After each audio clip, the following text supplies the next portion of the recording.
অনুগত ও তোষামোদকারীদের রাজুকের ৮৩০ প্লট উপহার দেন হাসিনা। রিপোর্টটা পড়লাম, তালিকাটাও দেখলাম। আমার কাছে নতুন কিছু মনে হয়নি, এটাই স্বাভাবিক। ৮৩০টা প্লট কেন? এখানে যদি ৮,০০০ প্লটও হতো অবাক হবার কিছু থাকতো না। কেননা গত ১৫টা বছরে যদি হিসাব করেন, এবং শেখ হাসিনার ক্ষমতার ভিত্তি ছিল যেখানে নাও এবং দাও, এই নেওয়া এবং দেওয়া, এর মধ্যে কোনো আদর্শিক কোনো বিষয় ছিল না। সুবিধা দিচ্ছে তাদেরকে যারা তাকে ক্ষমতায় রাখার জন্য চেষ্টা করবেন, সব বিভিন্ন গ্রুপকে সেভাবে দিয়েছে। মানে এখানে কোনো আইন কানুনের ব্যাপার নাই। হাসিনার জমিনে আইন একটাই, হাসিনা যেটা করবে সেটাই আইন।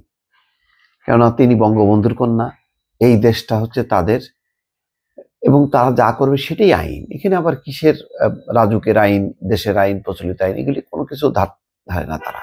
কারণ তারা যদি না আসতো, তাদের যদি জন্ম না হতো বাংলার জমিনে, তাহলে এই বাংলাটা তো স্বাধীনই হতো না।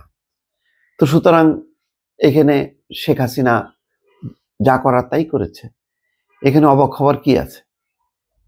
এখানে একটা রিপোর্ট দিয়ে শুরু করেছে প্রথম আলো, হেলাল উদ্দিন আহমেদ। এই লোকটার জঘন্য চেহারা আমি ২০১৮ সালে নিজে দেখেছি। কি পরিমাণে যে তোষামত, কি পরিমাণ যে দলকানা, দলবাজ। একেবারে চাকরি জীবনের শেষ সময় পর্যন্ত, শেষ সময় ইউরোপের কয়েকটা দেশ ঘুরে এসে যেদিন তিনি আসলেন পরের দিনে তিনি রিটায়ারমেন্টে গেলেন। ওই সময় টাকা পয়সা চরম ক্রাইসিস, করোনার সময় সম্ভবত তিনি রিটায়ারমেন্টে গেলেন। উনি আবার সবার উদ্দেশ্যে আবার বিদায় একটা পত্র লিখলেন। বিদায়ের পরেও তাকে সরকারি কর্ম কমিশনের সদস্য করা হলো। মূল কারণ হচ্ছে ২০১৮ সালের যে দিনের ভোট রাতে তার হলো অন্যতম কারিগর ছিলেন। বাস্তবায়ন করেছে অন্যরা, কিন্তু পরিকল্পনা সাজিয়েছে কিভাবে করতে হবে, কিভাবে মিডিয়াকে কন্ট্রোল করতে হবে, কিভাবে এটা বাস্তবায়ন করতে হবে। পূর্বাচলে রাজুকের সেখানে ৭.৫ কাঠার একটা প্লট দেওয়া হয়েছে, এবং যাদেরকে প্লট দেওয়া হয়েছে তিনি সহ অন্যদেরকে, তারা হচ্ছে অসামান্য অবদান। অসামান্য অবদানের জন্য সাংবাদিক, শিল্পী, আমলা, সাবেক, বর্তমান, রাজনীতিক, এমপি, অসংখ্য, এই প্রায় ৮০৩ জন, যেই সংখ্যাটা বলা হয়েছে ৮৩০টা প্লট দেওয়া হয়েছে। এবং এর মধ্যে শেখ হাসিনা তার নিজের পরিবারের ৬ জন আছে যারা পূর্বাচলে ১০ কাঠা করে নিয়েছে, নিজে নিয়েছেন এবং দিয়েছেন। এবং কষ্ট লাগে এই কারণে যে আওয়ামী লীগেরই অনেক সমর্থক আছে, শুভাকাঙ্ক্ষী আছে, যারা সত্যিকার অর্থে আওয়ামী লীগকে ভালোবাসে। তাদের অনেকে বঞ্চিত হয়েছে, কেননা তাদের ওই তদবির ছিল না, তারা সেই জায়গা মতো পৌঁছাতে পারেনি, সে কারণে তারা প্লট পায়নি। তারা জানি না অন্য সুবিধা পেয়েছে কিনা, কিন্তু আছে অবশ্যই, মানে আওয়ামী লীগকে ভালোবাসে এমন কিছু নিবেদিত প্রাণ আছে, কিন্তু তারা বঞ্চিত হয়েছে। কিন্তু ওই সুবিধাভোগী যারা নিজের আখের গোছানোর জন্য আওয়ামী লীগ করেছে, এইসব লোকগুলির সংখ্যাই বেশি, তারা পেয়েছে, অকাতরে পেয়েছে। তো এগুলি মানে শেখ হাসিনার ১৫ বছরের যদি ধরা হয়, এমন কোনো সেক্টর নেই, এমন কোনো জায়গা নেই যেখানে অনিয়ম নেই, যেখানে অন্যায় নেই, যেখানে নীতি বহির্ভূত কর্মকাণ্ড নেই।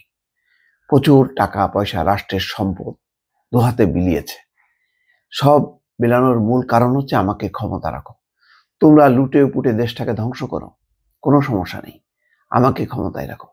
এই নীতি যখন থাকে তখন আর কোনো নিয়ম নীতির মধ্যে থাকে না। দর্শক, সাংবাদিক হিসেবে আমিও প্লট পেয়েছি, সেটা বহু আগে, সার্কুলার হয়েছে, আবেদন করেছি, টাকা জমা দিয়েছি, সেইভাবে পেয়েছি। এর মধ্যে বিন্দুমাত্র কোনো অনিয়ম নেই। আমাদের সময় আমরা যারা আবেদন করেছিলাম, এমন কোনো মেম্বার ছিল না আবেদনকারী যারা প্লট পায়নি। ওই সময় তেমন সাংবাদিকও ছিল না।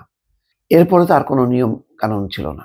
এরপরে হচ্ছে, যেহেতু প্লটের সংখ্যা আস্তে আস্তে কমে গেছে, এরপরে হচ্ছে ওই ক্ষমতার অপব্যবহার করে যাকে খুশি তাকে দাও। ঢাকা শহর সম্প্রসারিত হয়নি, ঢাকা শহরে নতুন নতুন অঞ্চল গড়ে ওঠেনি, যার কারণে যে নীতিমালার আওতায় যে সবাইকে সুযোগ সুবিধাগুলো মানে দেওয়া হবে, সেই সুযোগ সুবিধার ধার ধারে নেই সরকার। শেখ হাসিনা কুক্ষিগত করেছে, এবং নিজে নিয়েছে, অন্যদেরকে দিয়েছে। এই হচ্ছে পরিস্থিতি ছিল গত 15 বছরের। দর্শক ভালো থাকবেন। আল্লাহ হাফেজ।